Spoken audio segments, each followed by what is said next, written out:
Secrets cachés, les mystères inexplorés de notre monde. Partie 1.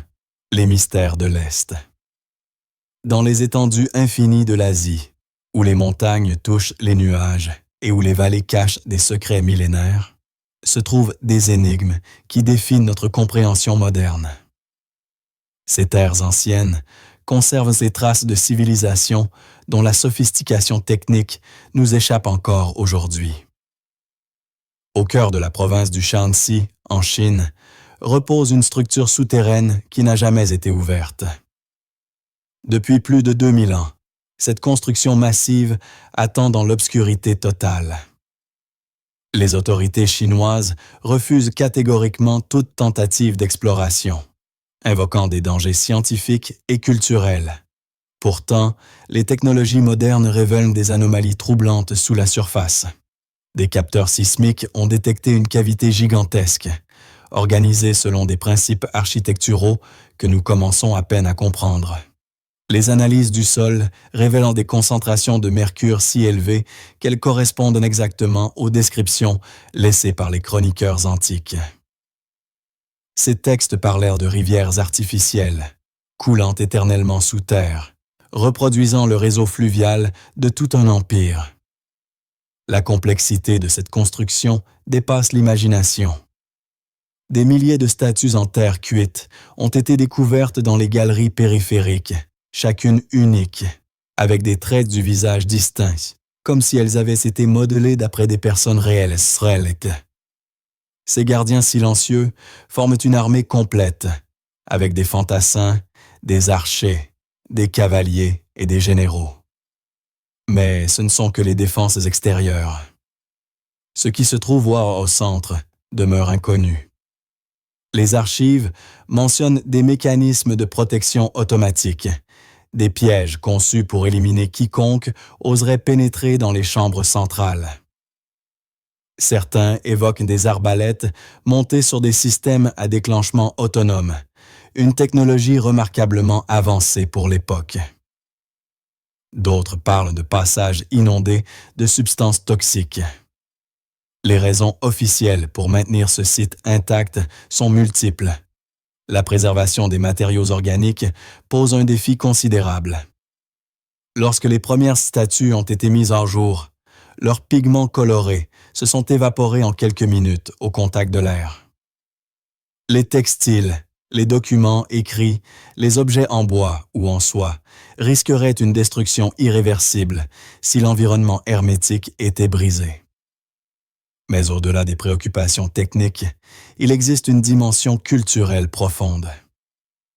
Dans la tradition chinoise, perturber les sites funéraires représente une transgression majeure. Le gouvernement lui-même hésite à autoriser des fouilles complètes, conscient de l'impact symbolique que cela pourrait avoir sur la population. Plus au nord, dans les steppes infinies de Mongolie, un autre mystère résiste à toutes les tentatives de résolution. Un conquérant dont l'empire s'étendait de la Chine jusqu'aux portes de l'Europe a disparu sans laisser la moindre trace de son lieu de repos final. 8 siècles se sont écoulés, et personne n'a jamais découvert où il fut enterré. Les chroniques de l'époque restent étrangement silencieuses. Même les descendants directs ignoraient l'emplacement exact. Les méthodes employées pour garantir ce secret furent extrêmes. Selon les récits transmis oralement, chaque personne rencontrée par le cortège funéraire fut éliminée. Les assistants présents lors de l'inhumation subirent le même sort. Même ceux qui avaient exécuté ces ordres disparurent ensuite. Certaines légendes évoquent 1000 chevaux lancés au galop sur le site pour effacer toute marque au sol. D'autres parlent de rivières détournées pour inonder la zone. Quelques récits mentionnent des forêts entières plantées pour masquer le paysage. Une histoire particulièrement émouvante raconte qu'un jeune chameau fut enterré avec lui et que pendant des années, la mère revenait pleurer à l'endroit exact, permettant ainsi aux descendants de retrouver l'emplacement.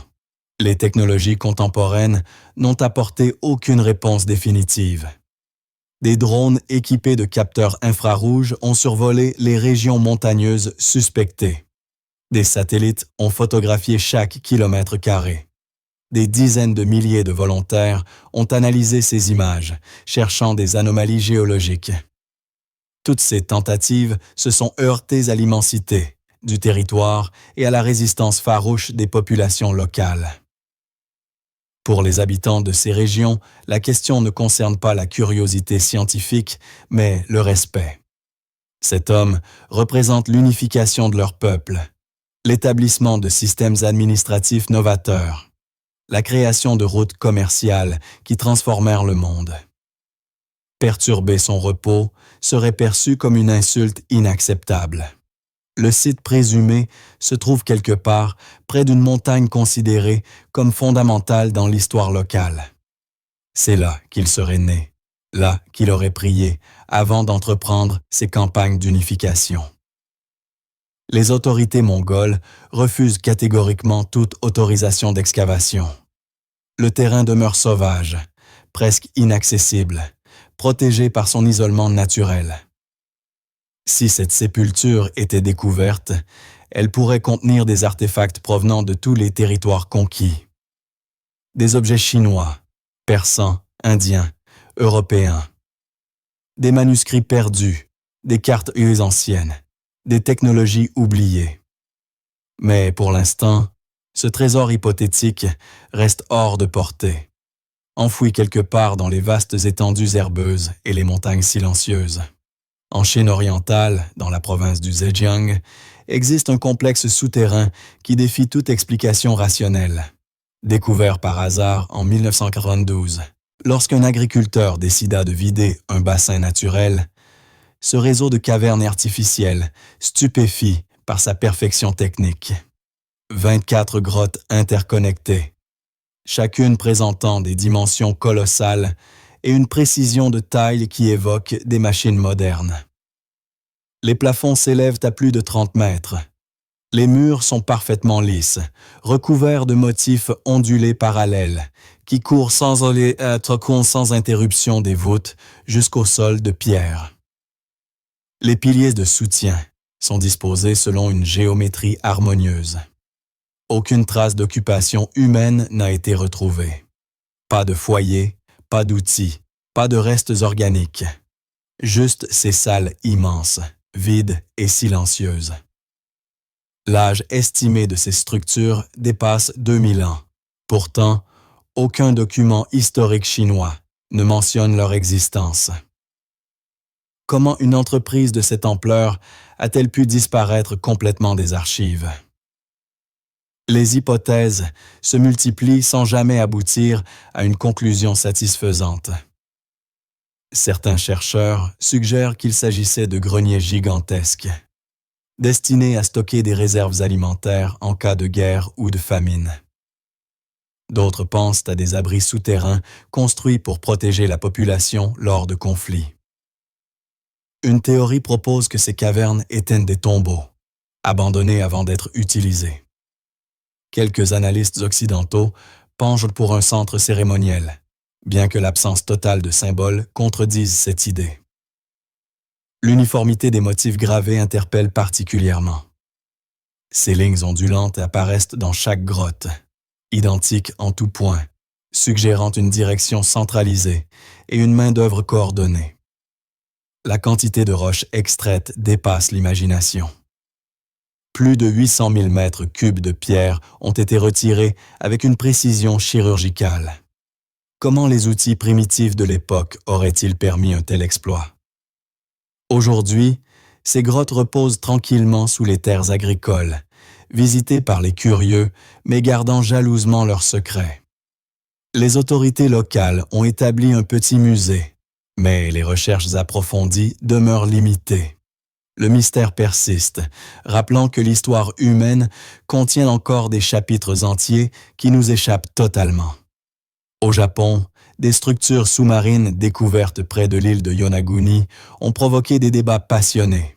Ces formations rocheuses présentent des angles droits, des terrasses plates et des escaliers apparemment taillés. Certains géologues affirment qu'il s'agit de formations naturelles, érodées de manière à créer des illusions géométriques. D'autres soutiennent qu'aucun processus naturel ne peut expliquer une telle régularité. Les plongeurs qui explorent ces structures immergées décrivent des passages qui ressemblent à des corridors, des plateformes qui évoquent des places publiques, des blocs alignés qui suggèrent une construction intentionnelle. Si ces formations sont artificielles, elles dateraient d'une époque où le niveau de la mer était significativement plus bas, il y a plus de 10 000 ans. Cette datation pose un problème majeur. À cette période, selon la chronologie établie, aucune civilisation capable de telles prouesses architecturales n'existait dans cette région. Les populations locales vivaient de chasse et de cueillette, sans structure sociale complexe ni technologie de construction avancée. Comment expliquer alors ces anomalies géologiques troublantes? Les analyses continuent. Chaque expédition rapporte de nouvelles observations, de nouvelles mesures, mais aucune conclusion définitive. Le site reste controversé, partagé entre ceux qui y voient les vestiges d'une culture oubliée et ceux qui n'y distinguent que les caprices de l'érosion marine. Partie 2. Les secrets de l'Ouest. L'Occident ancien recèle ses propres énigmes, tout aussi déroutantes que celles de l'Orient. Dans les vallées du Moyen-Orient, sur les rives méditerranéennes, dans les déserts d'Afrique du Nord, des traces subsistent de connaissances et de techniques qui semblent anachroniques. Au Liban, dans la vallée de la Bekaa, se dressent des blocs de pierre dont les dimensions défient l'entendement. Ces masses rocheuses pèsent jusqu'à 1000 tonnes. Certaines atteignent 20 mètres de longueur et 4 mètres de hauteur. À Ézra, elles sont empilées avec une précision millimétrique, formant la base d'une construction ultérieure. Les ingénieurs modernes peinent à comprendre comment ces monolithes ont été déplacés. Aucune grue contemporaine ne pourrait soulever de telles charges. Les techniques romaines, bien documentées, permettaient de manipuler des pierres allant jusqu'à 100 tonnes. Ces blocs dépassent cette limite d'un facteur de 10. Dans la carrière voisine reposent des pierres encore plus massives, jamais extraites complètement. La plus grande identifiée pèse 1650 tonnes. Elle gît là, à moitié détachée du substrat rocheux, comme si les ouvriers avaient abandonné leur travail subitement. Aucune inscription n'explique cette interruption. Aucun document ne décrit les méthodes employées. Certains chercheurs attribuent ces constructions à une culture prédatant l'occupation romaine. Les similitudes avec d'autres sites mégalithiques dispersés à travers le monde sont frappantes.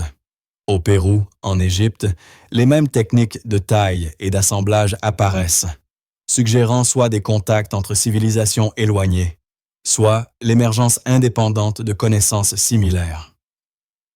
Les théories les plus audacieuses évoquent une civilisation globale disparue, possédant une maîtrise technologique supérieure à celle que nous attribuons généralement aux peuples anciens. Ces hypothèses manquent de preuves matérielles solides, mais l'absence d'explications conventionnelles satisfaisantes maintient ces idées dans le débat. En Turquie, sur le plateau anatolien, des fouilles ont révélé une structure qui remet en question nos conceptions sur l'émergence des sociétés complexes. Enterré sous des collines arides, ce site comprend des cercles de piliers massifs, sculptés avec une sophistication remarquable. Son âge dépasse 11 000 ans. Cette datation bouleverse les modèles établis. À cette époque, les humains étaient censés vivre en petits groupes mobiles, survivant par la chasse et la collecte.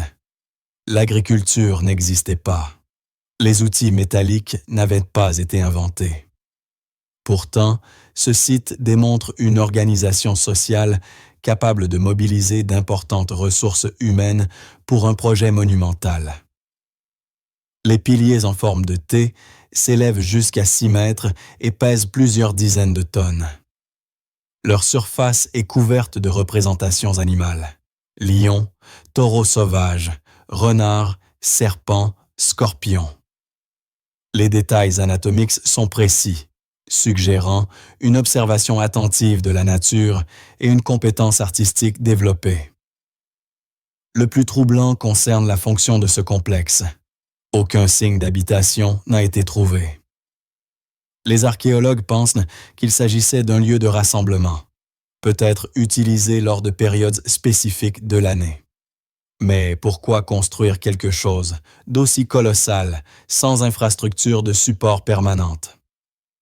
Vers 8000 avant notre ère, les constructeurs ont délibérément enterré l'ensemble du site.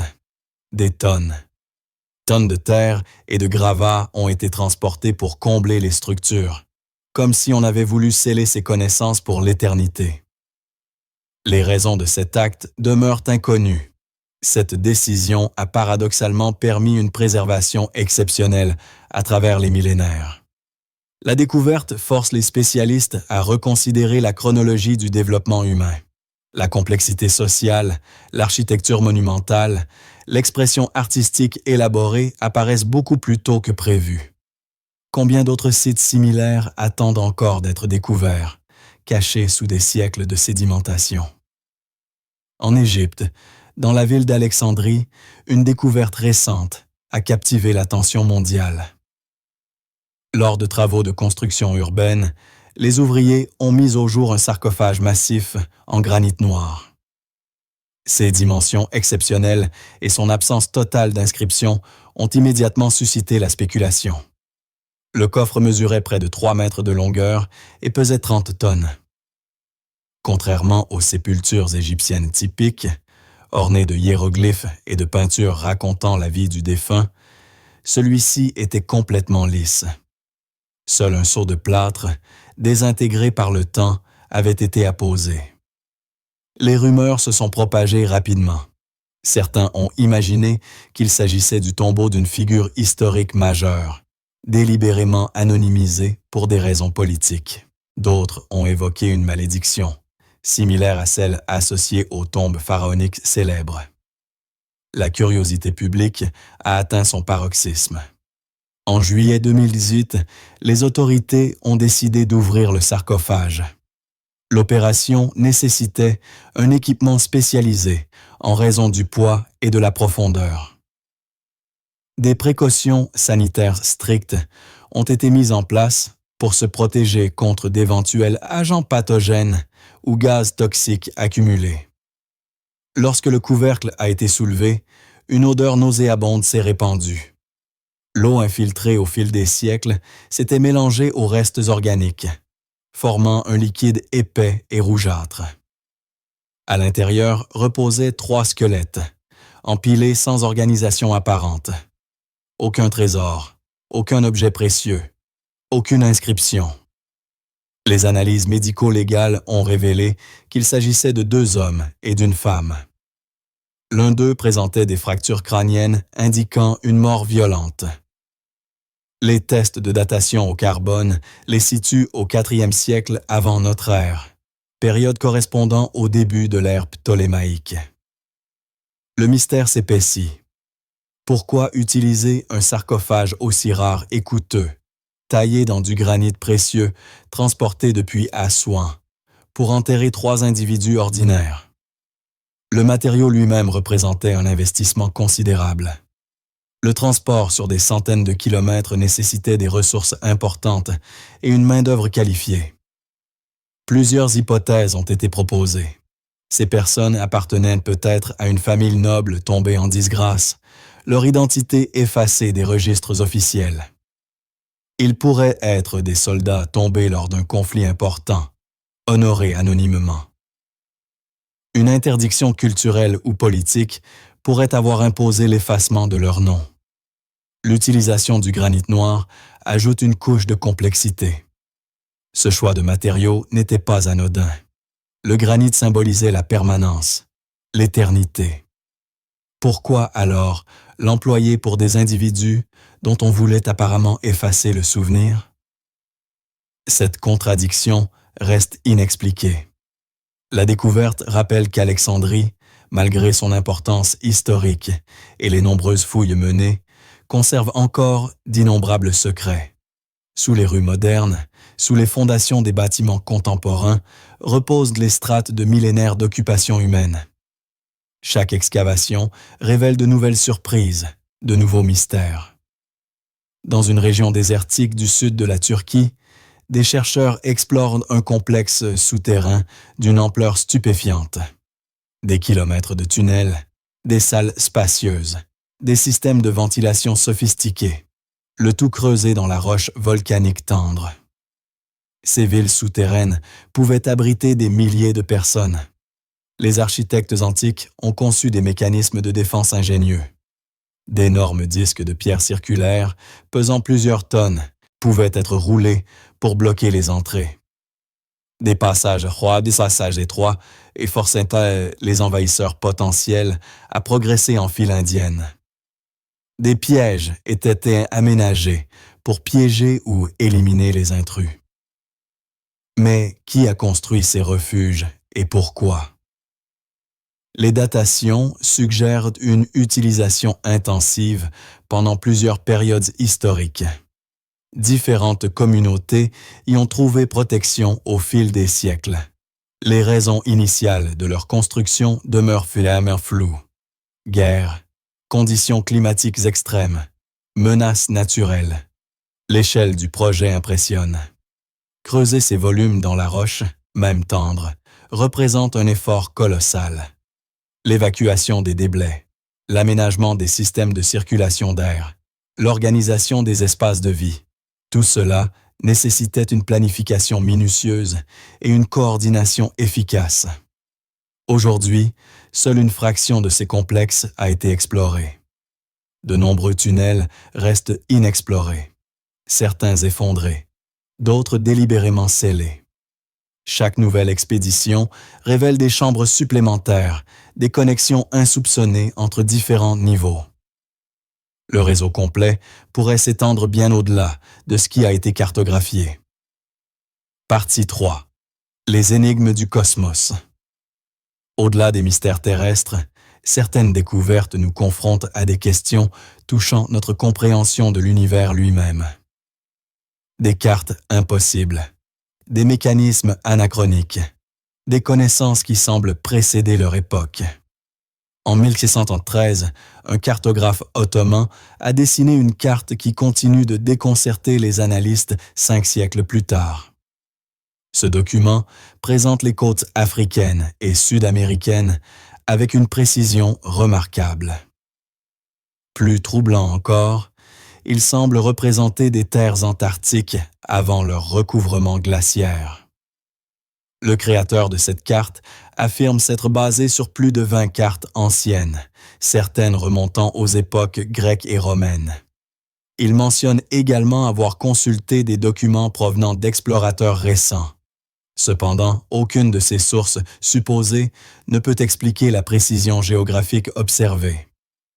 L'Antarctique n'a été officiellement découvert qu'au XIXe siècle. Comment alors apparaît-il sur une carte datant de 1513?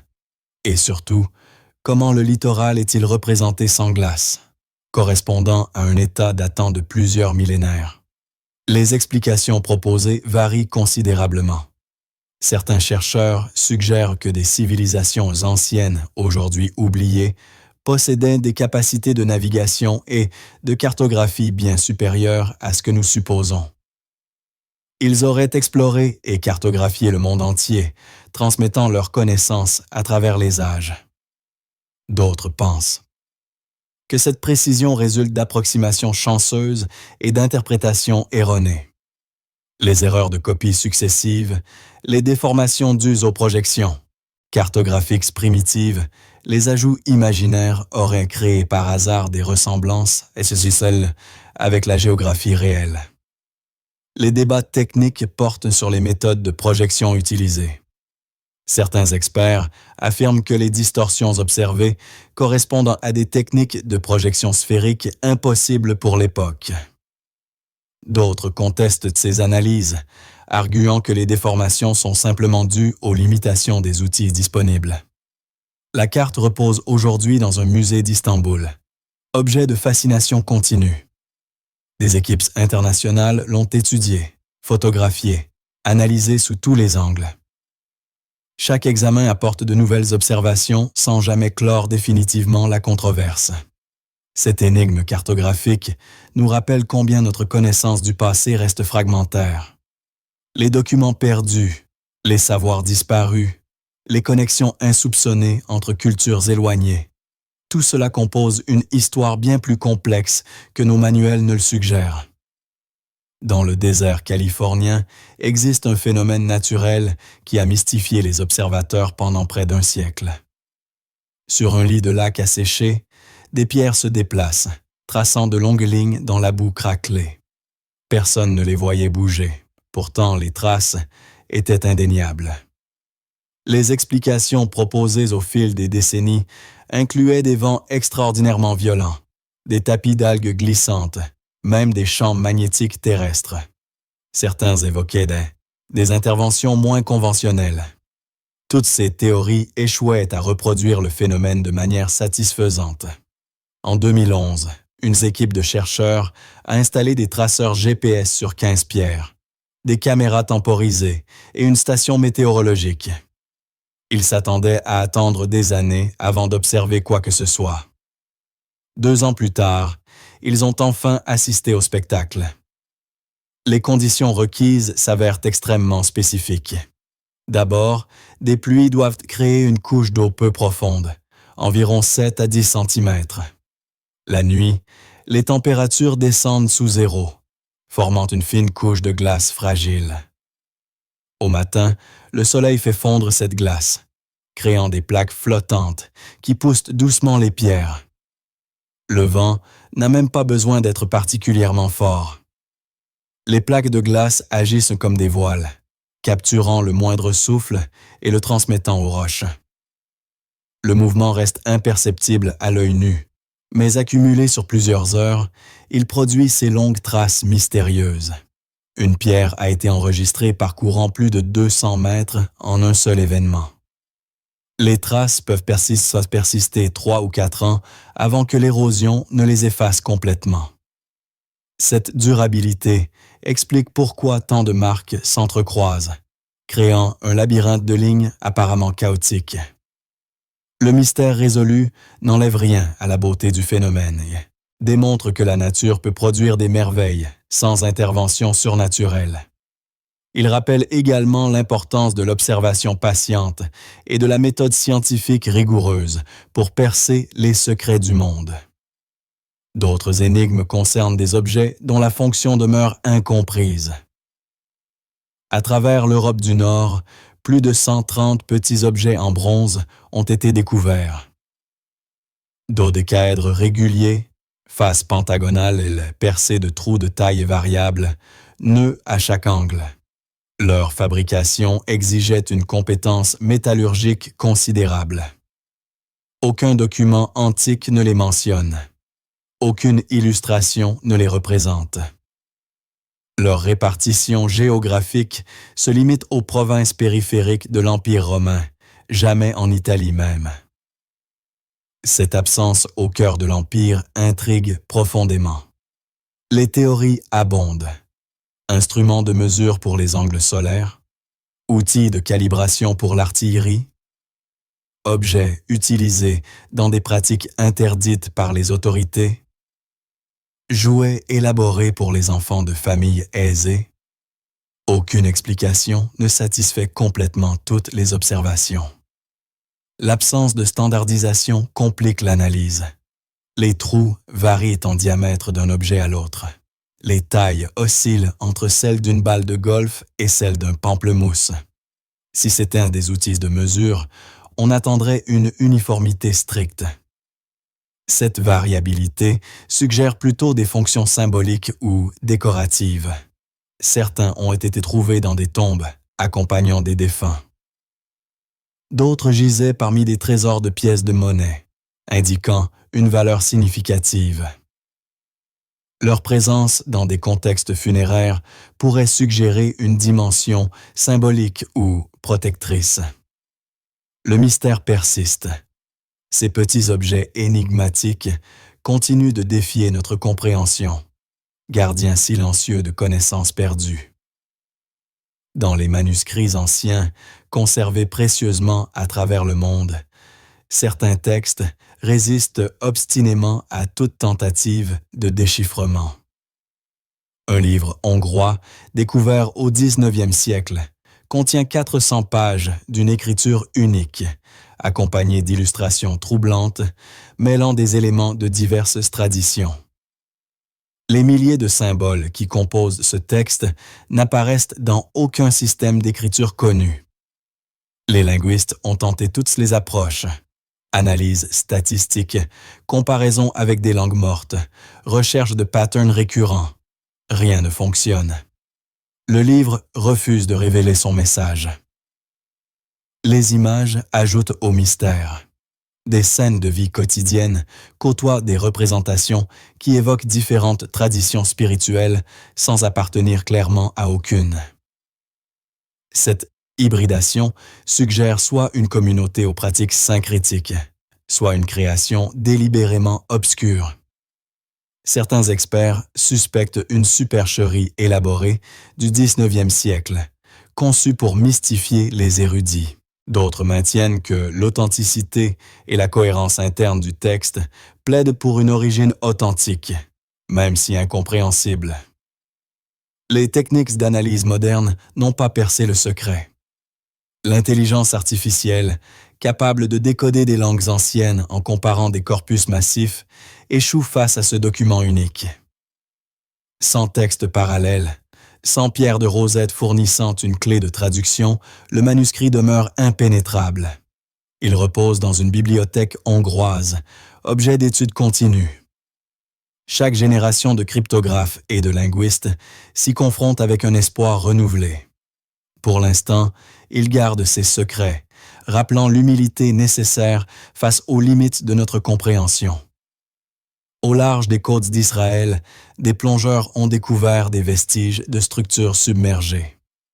Des formations rectilignes, des accumulations de pierres apparemment organisées, des alignements qui suggèrent une intervention humaine. L'érosion marine complique considérablement l'interprétation. Si ces structures sont artificielles, leur datation les placerait à une époque où le niveau marin était significativement inférieur. La fin de la dernière période glaciaire, il y a environ 12 000 ans, a vu les océans monter de plus de 100 mètres. D'immenses zones côtières ont été englouties. Les communautés humaines de cette époque vivaient souvent près du littoral, exploitant les ressources marines abondantes. Lorsque les eaux ont monté, ces installations ont disparu sous les vagues. La majorité des sites préhistoriques côtiers se trouvent aujourd'hui immergés, inaccessibles et largement inconnus. L'archéologie sous-marine progresse, mais reste techniquement difficile et coûteuse. Chaque plongée est limitée en temps et en profondeur. La visibilité varie énormément. Les courants marins compliquent les fouilles. Les sédiments recouvrent rapidement tout vestige exposé. Pourtant, ces explorations révèlent peu à peu une histoire humaine plus ancienne et plus diversifiée que nous ne l'imaginions. Des ports antiques, des cités englouties, des structures défensives, tout témoigne d'une occupation côtière intensive, aujourd'hui invisible. La mer du Nord cache peut-être le plus grand secret de tous. Il y a 10 000 ans, là où s'étendent aujourd'hui les eaux froides, s'étendait une plaine fertile. Des rivières sinueuses traversaient des prairies verdoyantes. Des forêts denses abritaient une faune abondante. Des communautés humaines prospéraient. Cette terre, que les géologues nomment aujourd'hui selon un banc de sable sous-marin, reliait les îles britanniques au continent européen. Les chasseurs-cueilleurs y poursuivaient mammouths, rennes et cerfs. Ils pêchaient dans les lacs, cueillaient baies et châtaignes.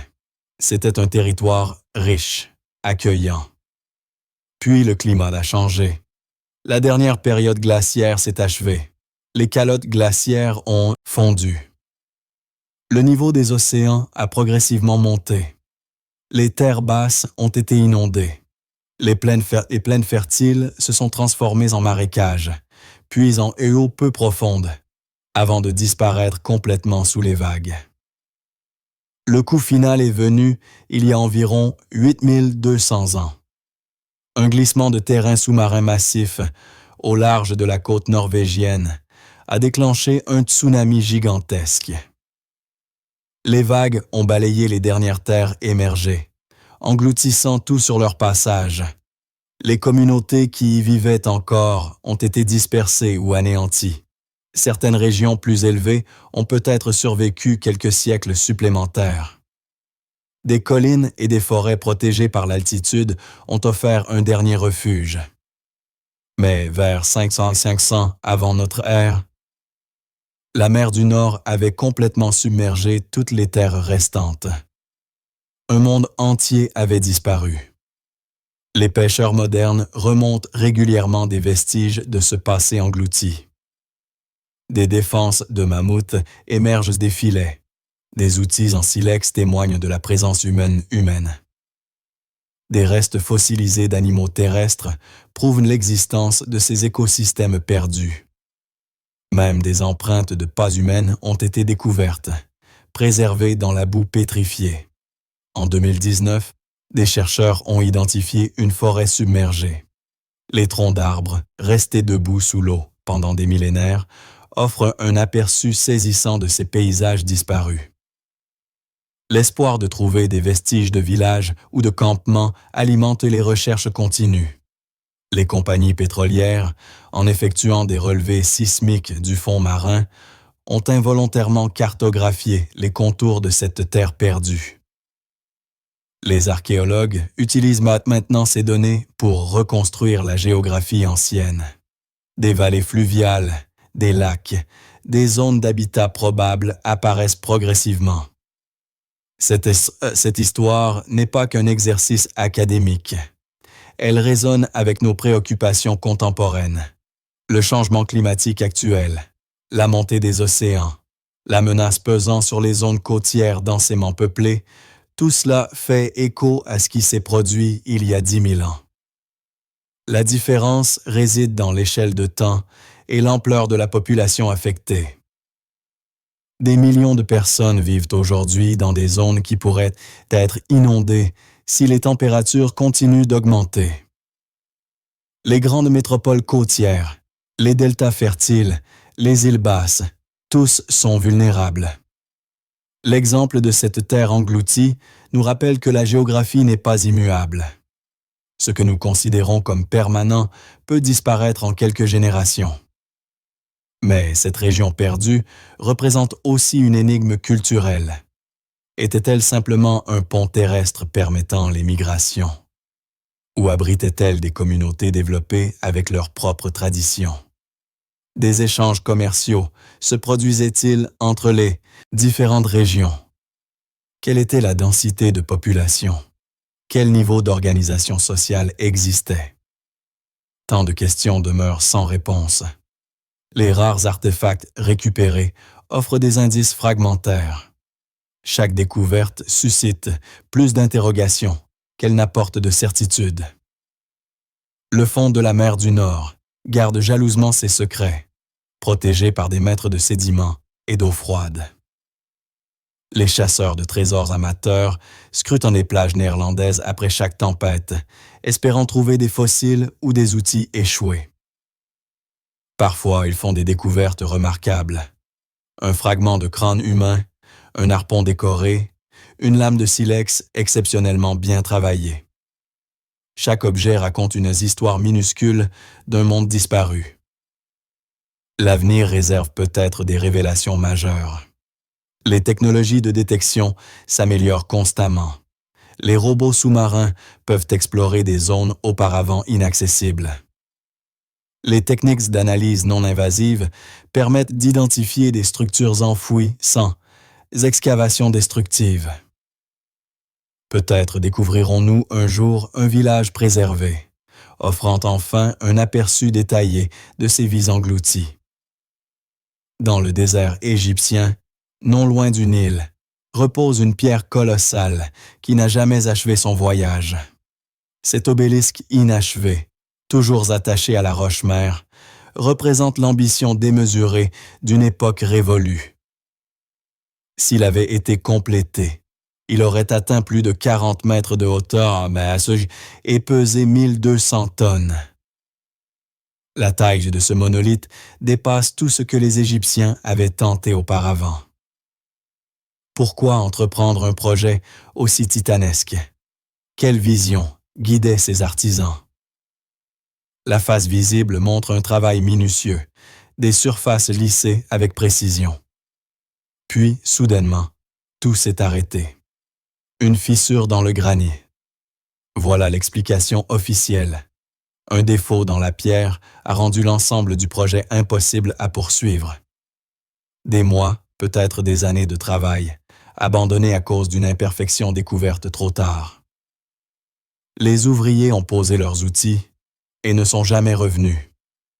Mais cette explication satisfait-elle vraiment notre curiosité? La fissure était-elle vraiment insurmontable? Les Égyptiens possédaient une expertise remarquable dans le travail de la pierre. Ils auraient pu adapter leur conception, modifier l'angle de coupe, peut-être créer 2 obélisques plus petits. D'autres facteurs ont peut-être influencé l'abandon. Un changement politique brutal, la mort du souverain commanditaire, une réorientation des ressources vers des priorités militaires, un événement naturel catastrophique. Les archives sont silencieuses sur ce point. Nous ne pouvons que spéculer. La carrière elle-même révèle les techniques employées. Des boules de dolérite, une pierre extrêmement dure, servaient à marteler et lisser les surfaces. Pour détacher les blocs du substrat, les ouvriers creusaient des trous alignés, y inséraient des coins de bois sec, puis versaient de l'eau. Le bois gonflait, exerçant une pression considérable, provoquant des fractures contrôlées le long de lignes prédéterminées. Ces méthodes fonctionnaient admirablement pour des pierres de taille raisonnable. Mais à l'échelle de cet obélisque géant, chaque étape devient exponentiellement plus complexe. Le transport aurait posé des défis inimaginables. Comment déplacer 1200 tonnes sur 200 km jusqu'à destination? Les théories évoquent des radeaux géants, profitant des crues annuelles du Nil pour flotter ces masses incroyables. Mais aucune embarcation de cette capacité n'a jamais été documentée. Les calculs montraient que la flottabilité requise nécessiterait une structure d'une taille peu réaliste. Peut-être l'ambition dépassait-elle les capacités techniques de l'époque.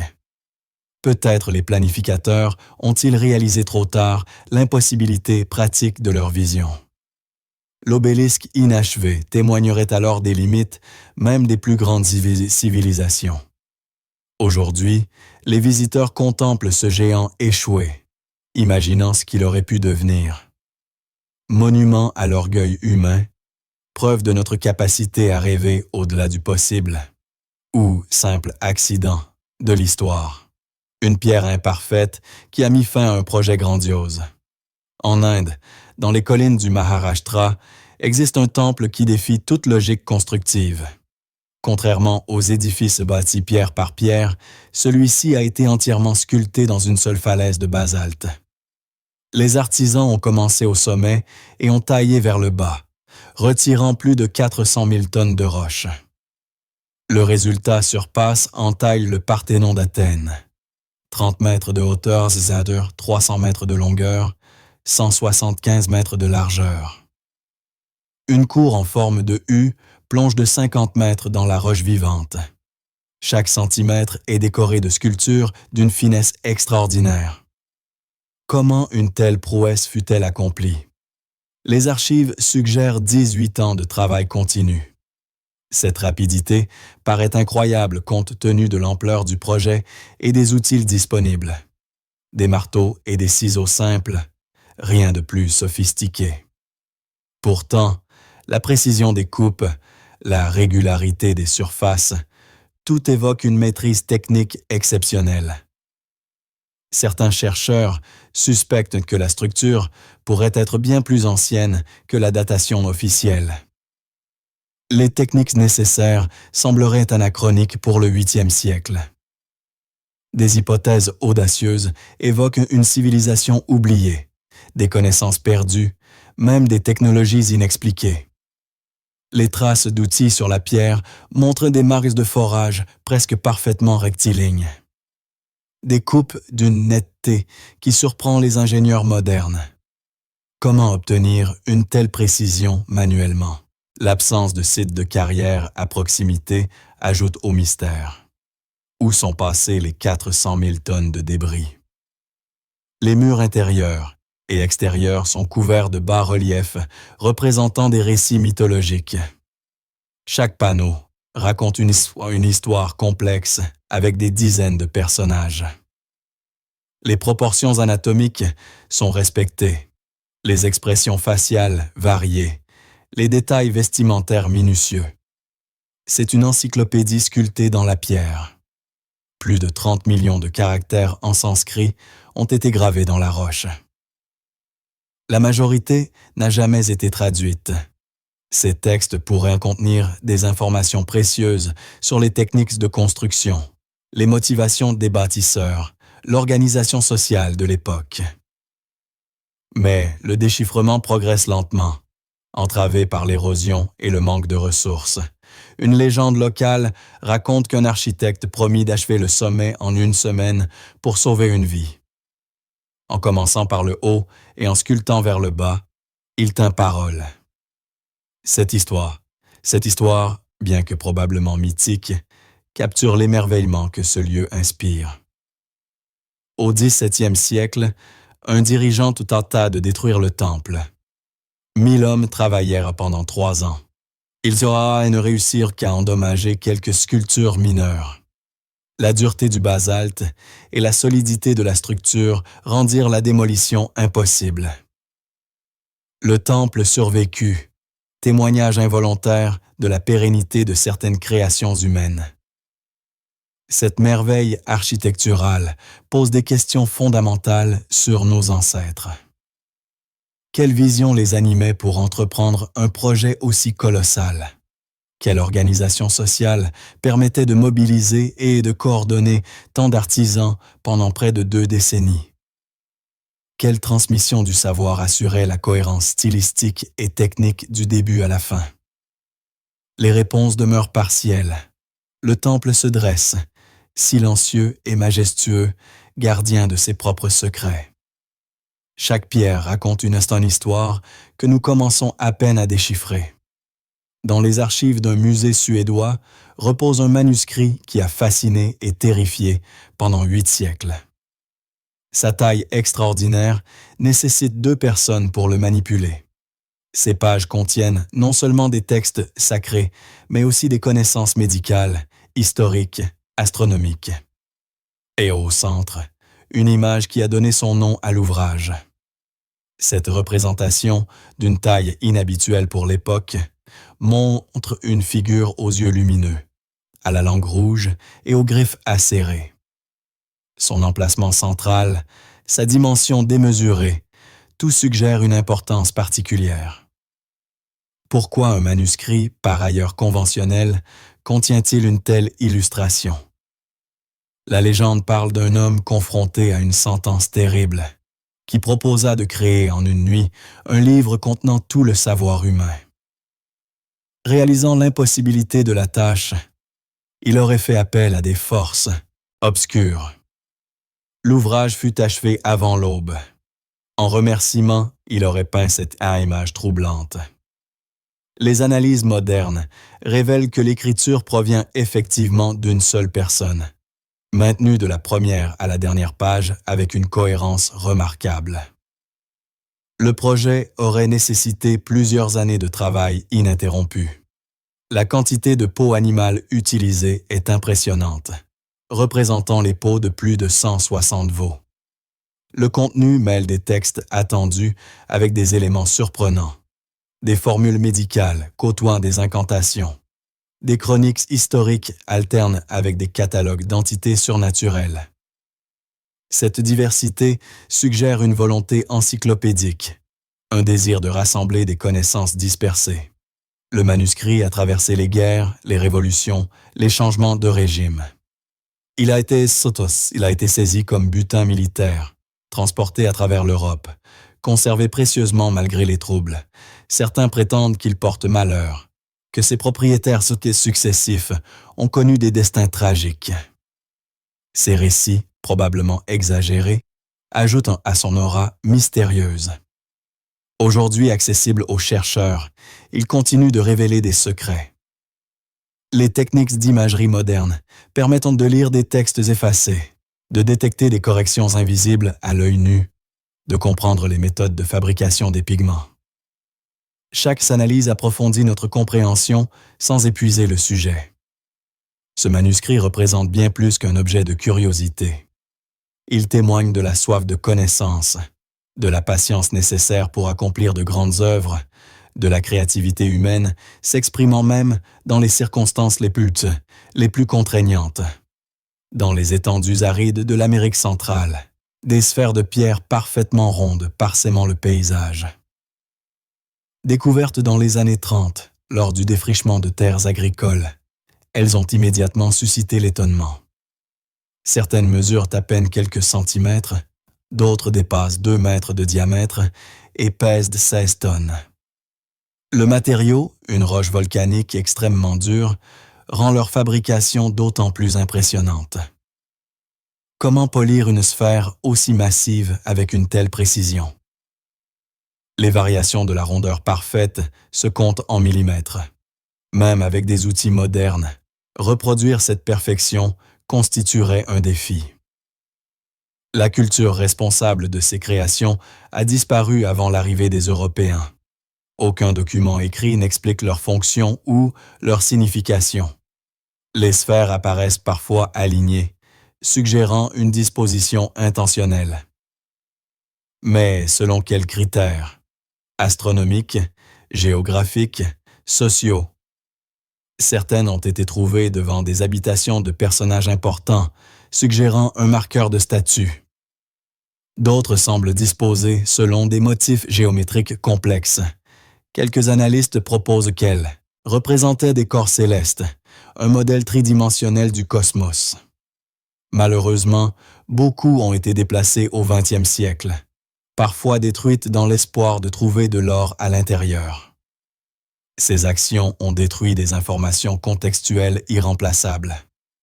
La position originale, l'orientation, les relations spatiales entre sphères, tout cela aurait pu fournir des indices cruciaux.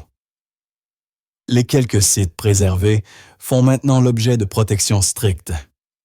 Les autorités reconnaissent enfin la valeur patrimoniale de ces artefacts. Des efforts de documentation minutieuse tentent de compenser les dommages passés. Mais les connaissances perdues ne peuvent être récupérées. Ces sphères posent des questions sur la motivation humaine. Pourquoi consacrer tant d'efforts à créer des objets géométriquement parfaits?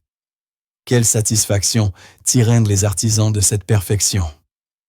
Quelle signification sociale ou symbolique ces formes revêtaient-elles? Elles rappellent aussi que la sophistication technique ne requiert pas nécessairement une technologie avancée. La patience, le savoir-faire transmis, l'organisation collective, tout cela peut produire des résultats extraordinaires. Nos ancêtres ne disposaient peut-être pas de machines, mais ils possédaient des compétences et une détermination que nous pouvons à peine imaginer. Dans une bibliothèque de Stockholm repose un ensemble de documents qui ont transformé notre compréhension d'une période cruciale. Découverts par hasard dans des grottes désertiques, ces manuscrits représentent les plus anciennes copies connues de textes fondamentaux. Leur âge dépasse de 1000 ans les versions précédemment disponibles. La préservation exceptionnelle résulte de conditions climatiques uniques. L'aridité extrême, l'absence d'humidité, les températures stables ont protégé des matériaux normalement fragiles. Des peaux d'animaux, du papyrus, même des fragments de tissus ont survécu intacts pendant 2 millénaires. Le contenu révèle des variations textuelles fascinantes. Comparé aux versions ultérieures, ces documents montrent une stabilité remarquable, mais aussi quelques différences significatives. Certains passages sont formulés différemment. Des sections entières apparaissent ou manquent. Ces variations éclairent les processus de transmission et de standardisation. Environ 40% des textes correspondent à des écrits canoniques. Le reste comprend des documents jusqu'alors inconnus. Des commentaires, des règles communautaires, des textes apocalyptiques, des prières, des calendriers. Cette diversité offre un aperçu sans précédent de la vie intellectuelle et spirituelle de l'époque. Un manuscrit particulier, gravé sur cuivre plutôt que sur peau, liste 64 emplacements de trésors cachés. Or, argent, objets précieux, tout aurait été dissimulé avant un cataclysme. Aucun de ces trésors n'a jamais été retrouvé. Sont-ils réels ou symboliques? Personne ne le sait. L'identité des auteurs fait débat. La théorie dominante attribue ces textes à une communauté vivant à proximité, pratiquant un mode de vie austère et rigoriste. D'autres suggèrent qu'ils proviennent de bibliothèques urbaines, cachées pour échapper à la destruction lors de conflits militaires. La décision de sceller ces documents dans des jarres et de les cacher dans des grottes semble délibérée et organisée. Quelqu'un savait qu'un danger approchait. Quelqu'un voulait préserver ses connaissances pour l'avenir. Grâce à cette prévoyance, 2000 ans plus tard, nous pouvons lire ces mots anciens. Les technologies modernes continuent de révéler des secrets. L'imagerie multispectrale permet de lire des textes effacés. Les analyses ADN identifient les animaux dont proviennent les peaux.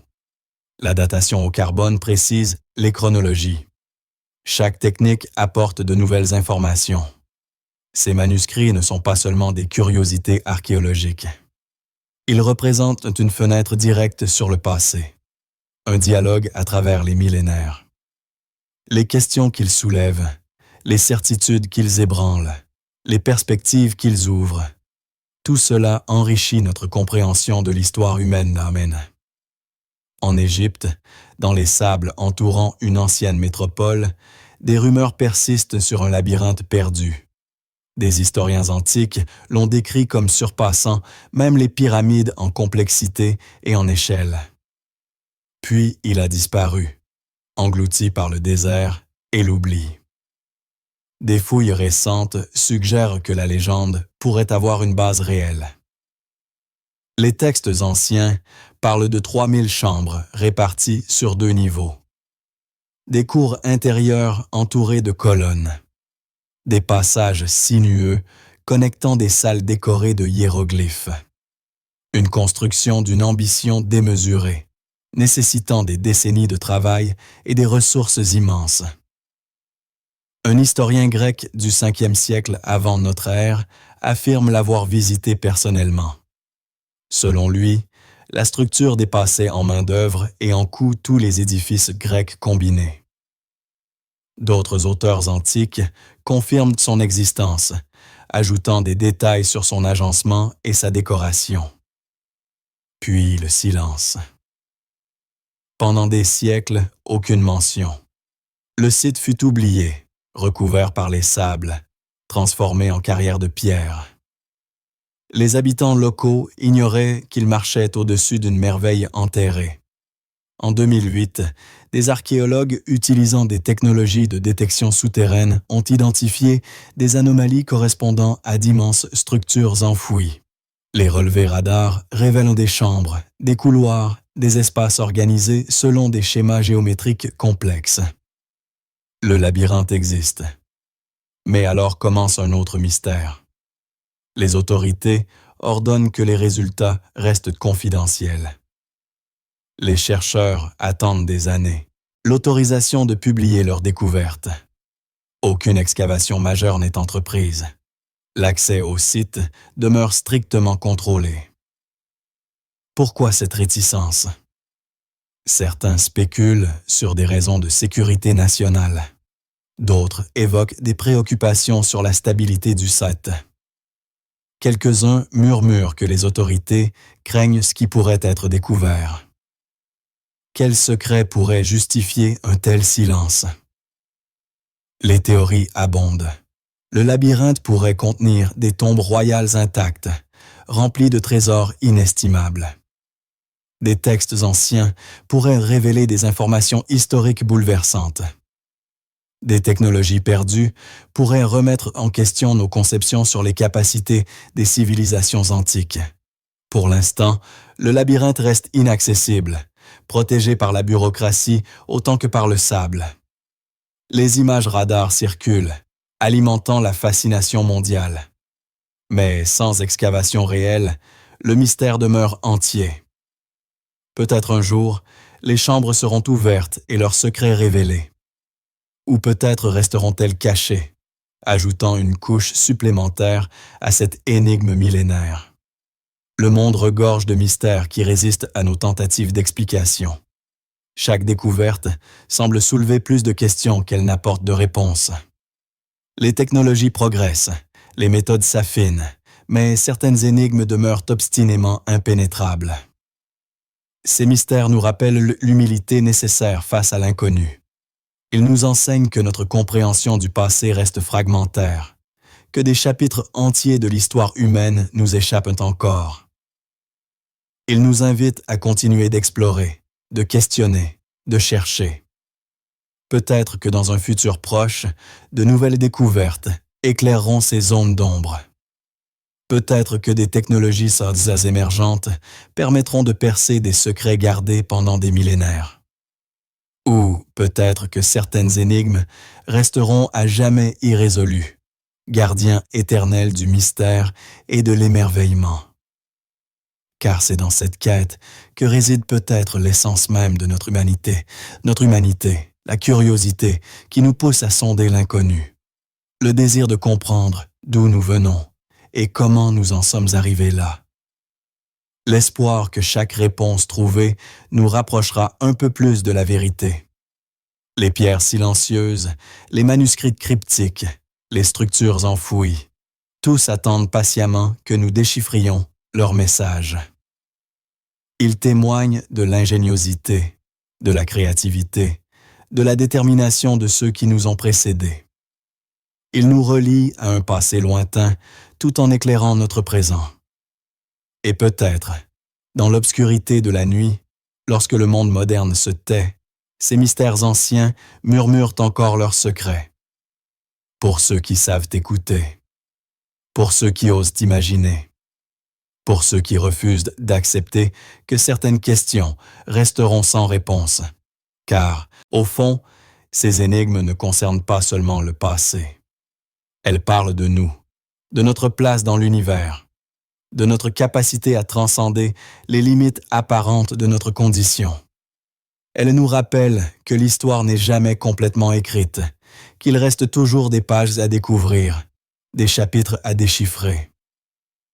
Et c'est précisément cette incertitude, cette zone d'ombre persistante, qui rend notre exploration si précieuse. Chaque mystère non résolu est une promesse. La promesse que demain, nous comprendrons peut-être ce qui nous échappe aujourd'hui. La promesse que l'aventure continue, que la quête n'est jamais terminée. Les secrets du passé attendent, enfouis dans la terre, préservés dans les archives, cachés sous les océans. Ils attendent que nous soyons prêts à les recevoir, que nous possédions les outils nécessaires, que nous posions les bonnes questions. Et quand ce moment viendra, ils transformeront à nouveau notre compréhension du monde.